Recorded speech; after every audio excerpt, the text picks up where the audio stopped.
YCP party ఇప్పుడు సీనియర్లు కొందరు యాక్టివ్ అవుతున్నారు. ఎన్నికల ఫలితాల తర్వాత చాలా మంది సైలెంట్ అయ్యారు. అయితే పార్టీకి ఇక భవిష్యత్తు లేదని భావించిన చాలా మంది గుడ్ బై చెప్పారు. పార్టీలో నెంబర్ 2 స్థాయికి ఎదిగిన విజయసాయిరెడ్డి లాంటి నేతలకు కూడా వెళ్లిపోయారు. అయితే దశాబ్దాల రాజకీయాలు చేసిన వారు మాత్రం సిద్ధాంతపరంగా వేరే పార్టీలో చేరలేకపోయారు. అటువంటి వారిలో సీనియర్ నేత ధర్మాన ఒకరు.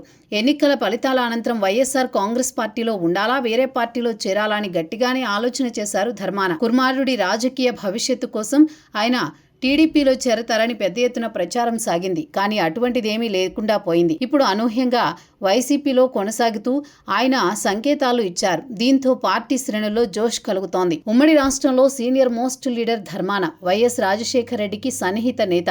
అసెంబ్లీలో అడుగుపెట్టిన తొలిసారే మంత్రి కూడా అయ్యారు.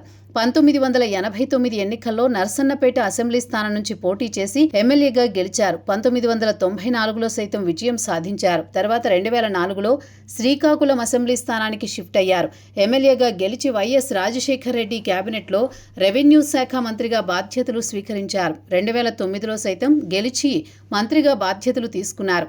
అయితే కాంగ్రెస్ను విభేదించి జగన్మోహన్ రెడ్డి ప్రత్యేక పార్టీని ఏర్పాటు చేశారు. కానీ అటువైపు వెళ్లలేదు.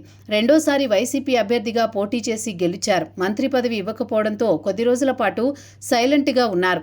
విస్తరణలో ఆయనకు మంత్రి పదవి లభించింది. 2024 ఎన్నికల్లో మూడోసారి వైసీపీ అభ్యర్థిగా పోటీ చేసి ఓడిపోయారు. అప్పటి నుంచి రాజకీయ పార్టీ కార్యకలాపాలకు దూరంగా ఉంటూ వస్తున్నారు.